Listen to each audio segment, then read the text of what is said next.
Bienvenue sur cette vidéo théorie sur Hogwarts Legacy. Je vais vous présenter plusieurs petites théories sur le jeu ainsi qu'une théorie bonus. Première théorie, le commencement, l'arrivée dans le jeu.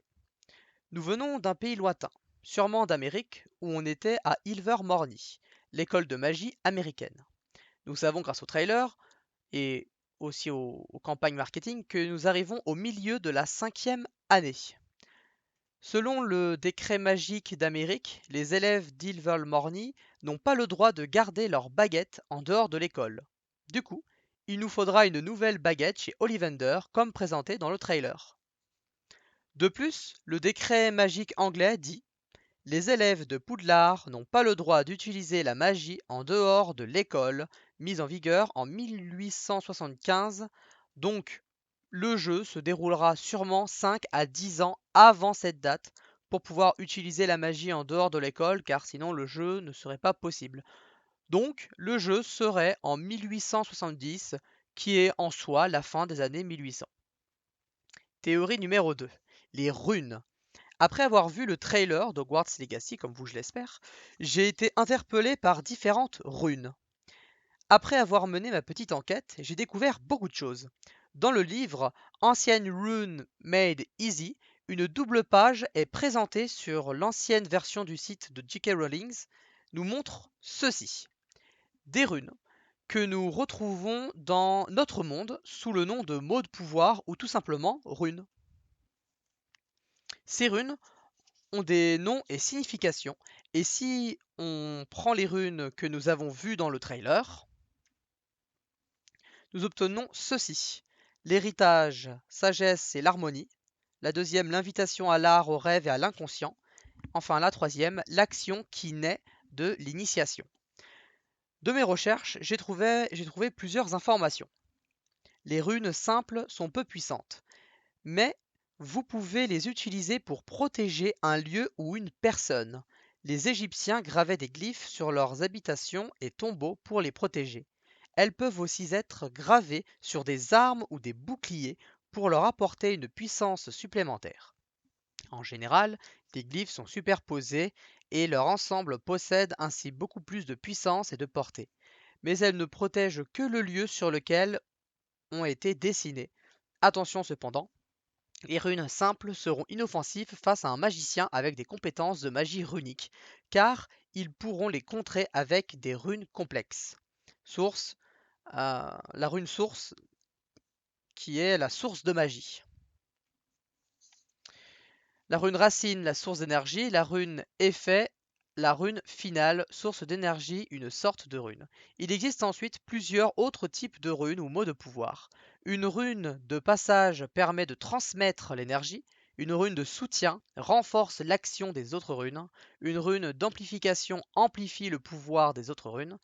Les runes divergentes dirigent l'énergie vers d'autres directions. Il existe plus de 500 runes différentes qui tirent leur nom de l'alphabet scandinave. Pour pouvoir utiliser les runes correctement, il faut être un magicien et posséder une grande puissance en magie runique. Il faut aussi bien entendu connaître toutes les runes, leur application et leur association pour pouvoir les utiliser efficacement. Actuellement, il n'y a pas eu de magicien runique recensé depuis plusieurs millénaires, et donc considéré comme une magie ancienne. Ce que je viens de vous dire, ce n'est pas lié à Harry Potter, c'est dans notre vrai monde, tout comme la voyance qui existe dans notre vrai monde. Il n'y a pas eu de magicien runique depuis plusieurs millénaires. Les Égyptiens l'utilisaient, aujourd'hui très peu, et même aucun. Protéger un lieu ou une personne, comme cela, l'image que je vous montre actuellement, qui est tirée du trailer. Sachant que cette rune veut dire héritage et sagesse, donc protéger des anciennes connaissances, exactement comme dit dans le trailer. Protéger des anciennes connaissances, et à ce moment-là, on trouve une rune qui veut dire exactement cela. Que se passerait-il si nous superposerons ces deux glyphes?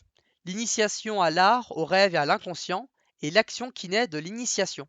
Nous obtiendrons une nouvelle rune plus puissante, vu qu'elle sera superposée l'une ou l'autre, et on pourrait en gros la décrire une invitation à exercer sa créativité.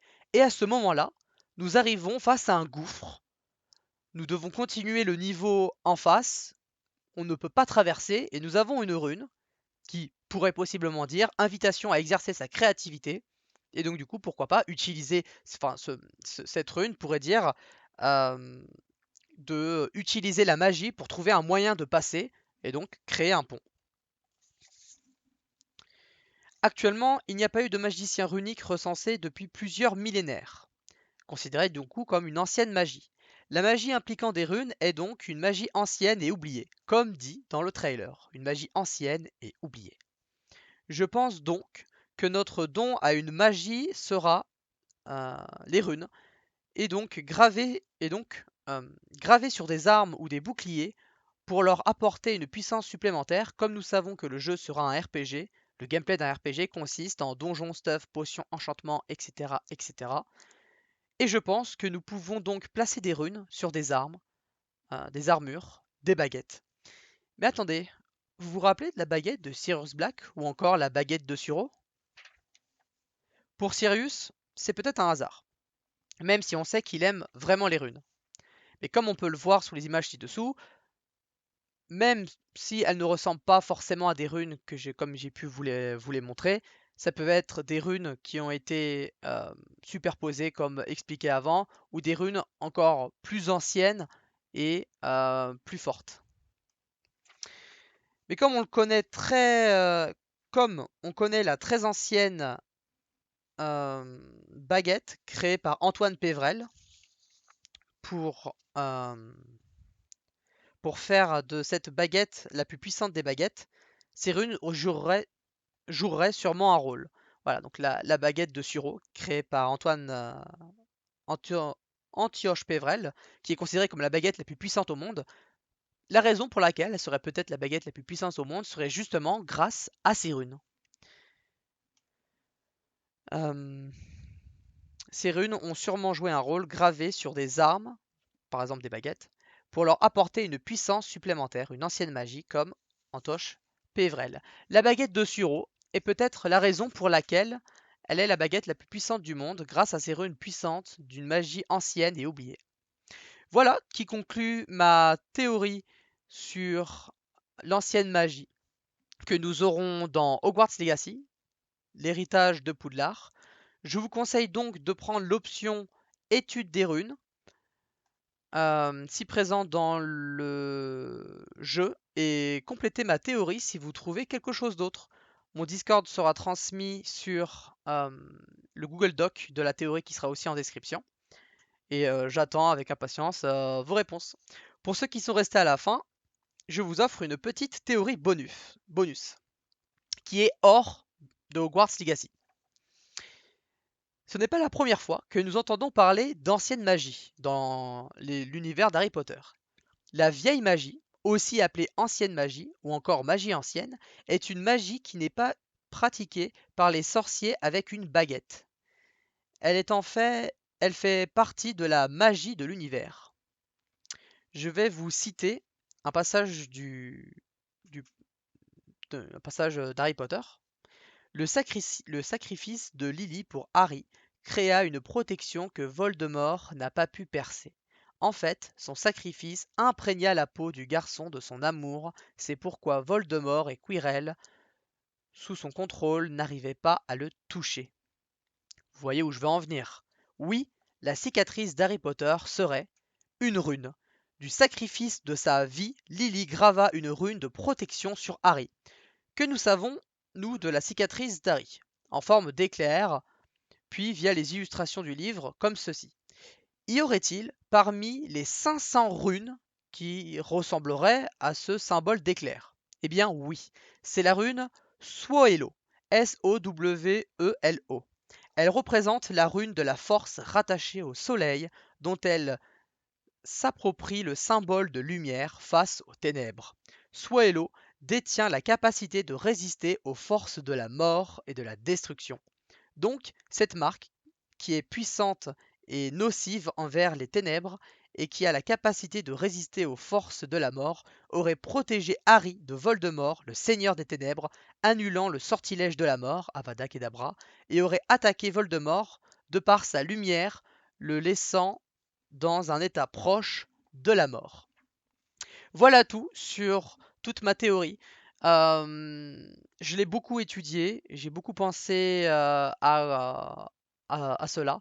Peut-être une petite rectification que je pourrais faire, c'est pour la première théorie, lorsque je disais que nous venons d'Ilvermorny, même s'il y a beaucoup d'indices qui pourraient nous faire pencher vers cette direction-là, je pense aussi qu'il pourrait être que nous venons en effet d'une école de magie auquel nous avons déjà fait nos 4 premières années, étant donné qu'on arrive à la 5e à Poudlard. On a déjà fait nos 4 premières années, mais du coup, cette école-là, c'est à nous de choisir. Si nous sommes français, italiens, espagnols, on vient de l'école française qui est proche. Si on est américain, mexicain, brésilien, on vient d'Ilvermorny. Si on vient d'Asie, on vient de l'école du Japon. Si nous venons d'Afrique, nous venons de la célèbre école, même la plus grande école de magie d'Afrique. Je pense que ça pourrait être ça. Sinon, possiblement, comme je vous l'ai dit, qu'on vienne de Ilvermorny, étant donné que dans le jeu, on va pouvoir choisir sa propre baguette. La question serait pourquoi est-ce qu'on n'aurait pas pu garder notre baguette de notre précédente école? Et une règle à Ilvermorny dit que nous n'avons pas le droit de quitter n'avons pas le droit de garder notre baguette en quittant l'école.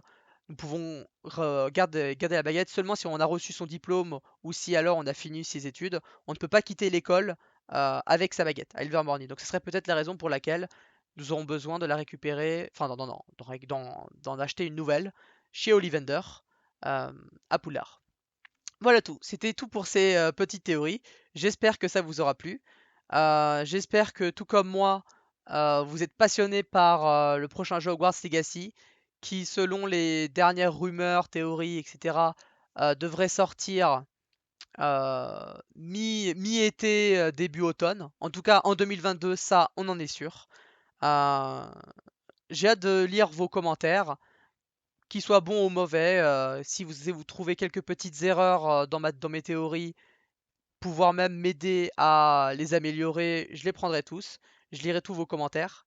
Je vous remercie pour ce temps accordé et je nous souhaite à tous un très bel avenir pour Harry Potter. Merci d'avoir écouté, au revoir. N'oubliez pas de laisser un like, commenter et vous abonner si vous êtes intéressé par ce genre de vidéo. Merci beaucoup, bonne journée.